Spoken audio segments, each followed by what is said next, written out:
कोई पेशेंट आपके पास old age में sudden deterioration of renal function के साथ आ रहा है, हमने यहाँ मेंशन किया है कि पेशेंट हैविंग एकेआई, ठीक है, इसका मतलब baseline creatine must be normal, ठीक है। तो अगर रैपिड प्रोग्रेशन ऑफ जीएफआर उसकी डिक्लाइन हुई है विद 11.3, ठीक है, एंड प्री डोमिनेंट आरबीसीज आपको मिल रहे हैं तो आरपीजीएन होगा। अच्छा, आप इसकी नेक्स्ट अब स्लाइड देखें, उसको इंटरप्रेट करें।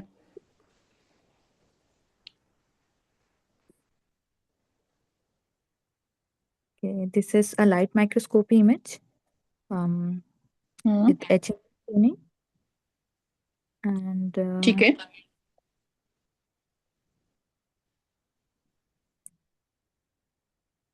इसमें कोई ये एक ग्लॉम है बीच में। जी जी बिल्कुल सही बता रही हैं आप। एक ग्लोम से कितने ग्लोम्स हैं?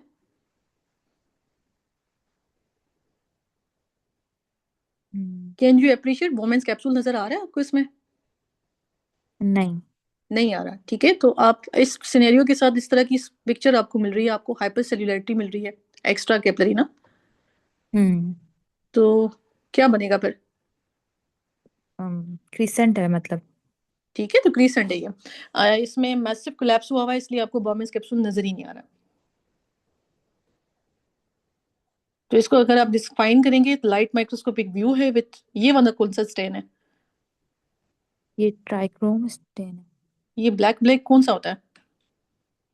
Silver stand. सिल्वर स्टेन है। इसमें आपको बॉमेंस कैप्सूल अप्रिशिएट हो रहा है? ये अगर आप ऊपर देखें डॉक्टर सिंह, आप मार्क कर सकते हैं यहाँ, ये वाला देखिए, ये वाला अप्रिशिएट हो रहा है आपको, ठीक है, लेकिन ठीक है, ग्लॉम इसमें बाकी सारा कोलैप्स हुआ हुआ है। क्रीसेंट है। जी, हाँ, वही पूछ रही, ग्लॉम कोलैप्स हुआ हुआ है इसमें पूरा। गुलाम कोलैप्स हुआ हुआ है विद एक्स्ट्रा कैपिलरी प्रोलिफरेशन, ठीक है। आपसे ये एग्जामिनर बड़े फेवरेट क्वेश्चन है उनका कि आप ट्रू क्रीसेंट और स्टूडो क्रीसेंट को कैसे डिफरेंशिएट करते हैं। ट्रू में आपकी पैराइटल सेल या एक्स्ट्रा कैपिलरी प्रोलिफरेशन होती है, एंड सूडो में आपकी इंट्रा कैपिलरी होती है या विसरल एपिथेलियम की प्रोलिफरेशन होती है, ठीक है। तो यहाँ आपको सेलुलर नहीं क्रिसेंट फॉर्मेशन मिल रही है, और साथ में आपको extra capillary proliferation along with the collapse of tuft, ठीक है। नेक्स्ट करें। अच्छा, इस सिनेरियो और इस बायोप्सी की पिक्चर पे आपने आरपीजीएन बनाया ना इसको, तो can you define what is आरपीजीएन?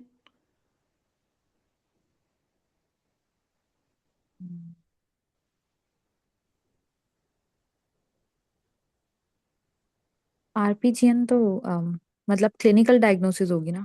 जी, उसको कैसे डिफाइन करते हैं?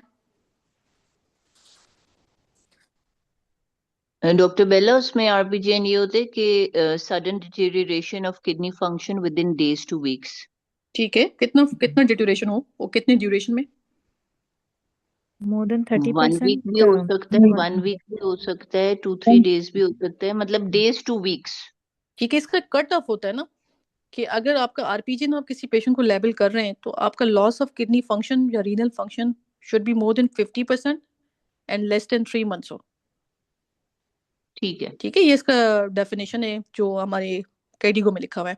It is a clinical syndrome characterised by rapid decline in renal function of more than 50% within 3 months of duration. अच्छा, ये नेक्स्ट केस को ये और कर सॉल्व करें।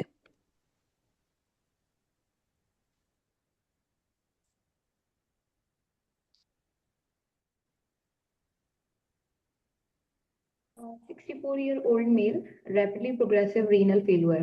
Serum creatinine is 8 milligram per DL, and urine analysis shows RBCs, many proteinuria stress.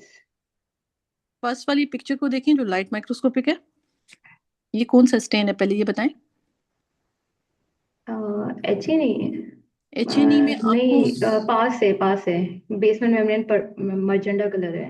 जी बिल्कुल, ठीक है। तो इसमें आपको क्या फाइंडिंग मिल रही है?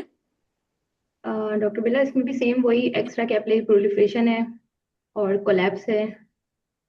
तो क्रीसेंट मिल रहा है ना आपको इसमें भी? जी, क्रिसेंट है। ठीक है, पिक्चर बी देखें आप। जी जी। ये लीनियर डिपोजिशन है अराउंड बेसमेंट मेम्ब्रेन। ठीक है, आईजीजी हम साइट पे वहां पे भी आपको जी, एग्जाम में अगर इस तरह की IgG। चीज होगी ना तो आपने ये जरूर देखना है कि क्या मेंशन है। C3 आईजीजी जो भी होगा वो आपको मेंशन करके बताएंगे। तो लीनियर कैसी डिस्ट्रीब्यूशन होती है? कंटीन्यूअस, हमने ये मेम्ब्रेनस में पढ़ा था, ठीक है। अच्छा, स्टार्ट करते हैं अब हम अपने टॉपिक को। कि कुछ टर्म्स हैं हमारे पास, गुड पॉस्चर सिंड्रोम है, गुड पॉस्चर डिजीज़ है, एंटी जीबीएम डिजीज़ है, ठीक है। इनमें थोड़ा थोड़ा सा डिफरेंस है, वो हम आगे पढ़ेंगे। Anti GBM disease is basically small vessel vasculitis, जिसमें आपकी सिस्टेमिक मैनिफेस्टेशन नहीं होती एक्सेप्ट एनीमिया की वजह से, ठीक है। जैसे आपने एंका वेस्कुलाइटिस पढ़े या लूपस पढ़े, उसमें पेशेंट सिस्टेमिक प्रेजेंटेशन के साथ आपके पास आता है। एंटी जीबीएम में रीनो पल्मोनरी इन्वॉल्वमेंट होती है, सिस्टेमिक लेस लाइकली होता है। एनीमिया अगर पेशेंट को होगा हेमाप्टोसिस की वजह से या हेमेचूरिया की वजह से, उसके सिम्टम्स आ सकते हैं, बाकी सिस्टेमिक इन्वॉल्वमेंट नहीं होती, ठीक है। प्रीडोमिनेंट आपके इन्वॉल्व करता है ग्लोम्स को, इसलिए आरपीजीएन होगा, एंड आपके एल्वुलाई को, तो इसलिए एल्वुलर हेमरेजेस होते हैं, ठीक है। इसको गुड पॉस्चर क्यों कहते हैं? क्योंकि गुड पॉस्चर ने इसको डायग्नोज किया था। इसको डायग्नोज किया था, एक पेशेंट इन्फ्लुएंजा पैंडेमिक में आया था, उसकी postmortem Biopsy findings finding. Patient ने की थी ना, वो उस डॉक्टर साहब का नाम गुड पॉस्चर था, ठीक है। उसके बाद फिर जिस तरह के पेशेंट जब भी उनके आए तो उस डिजीज का नाम इन्होंने इस तरह रख दिया।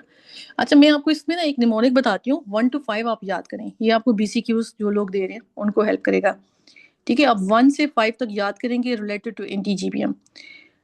टाइप 1 आरपीजीएन है, एंटी जीबीएम, ठीक है। हम ये पढ़ेंगे कि 1 2 3 क्या है। अभी के लिए आप याद रखें, it is a type 1 R P G N. Type 2 hypersensitivity reaction होता है एंटी जीबीएम में। ऑटो एंटीबॉडीज बनती हैं against alpha 3 chain of type 4 collagen, ठीक है। तो ये 1 2 3 4 हुआ। अगर एल्पोर्ट के पेशेंट का आपने ट्रांसप्लांट किया, पोस्ट ट्रांसप्लांट उसको एंटी जीबीएम डिजीज हुई, तो वो अल्फा 3 में नहीं होगी, वो अल्फा 5 में होगी, ठीक है।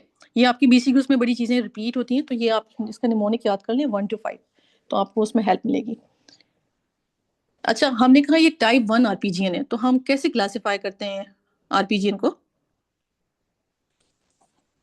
या क्रिसेंट्रिक जीन को हम किस तरह डिफरेंशिएट करते हैं? ये जो इंट्रोडक्शन वाली क्लास आपकी हुई थी उसमें पढ़ाया था डॉक्टर सुनील ने शायद आपको। जी, इसकी 4 क्लासेस होती हैं।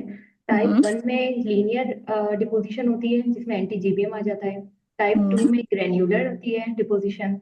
टाइप 3 में पॉसी इम्यून था, और टाइप 4 में डबल एंटीबॉडी पॉजिटिव। ठीक है, इसलिए हमने ये कहा ये टाइप 1 इसलिए क्योंकि उस क्लासिफिकेशन के बेसिस पे वो टाइप 1 आरपीजीएन में हम on the basis of immunofluorescence हम डिवाइड करते हैं क्रिसेंट्रिक जीन को, ठीक है। ये आपके पास पेपर्स में आए हुए हैं कि गुड पॉस्चर डिजीज में कौन से रिएक्शंस होते हैं, तो टाइप 2 होते हैं। आपने याद रखना है एंटी जीबीएम में अल्फा 3 चेन के अगेंस्ट ऑटो एंटीबॉडीज बनती हैं, और एल्पोर्ट के बाद अगर एंटी जीबीएम हो रहा है तो उसमें अल्फा 5 चेन के अगेंस्ट होती हैं, ठीक है, और टाइप 4 कोलेजन इन्वॉल्व होता है। तो ये इसकी क्लासिफिकेशन की एक ब्लर सी पिक्चर है, मुझे अच्छी मिली नहीं, मिलेगी तो मैं आपको भेज दूंगी ग्रुप पे, ठीक है। तो 4th न्यू टाइप जो इसकी है उसमें आपका डबल पॉजिटिव आता है। अगर आपके पास इम्यूनोफ्लोरेसेंस नहीं है, आप जस्ट पेशेंट की लाइट माइक्रोस्कोपी की है आपने, उसकी पिक्चर आपको दे दी है, on the basis of light microscopy कोई है डिफरेंशिएटिंग पॉइंट्स कि आप कहें नहीं ये एंटी जीबीएम है या एंका है या क्लास 2 है?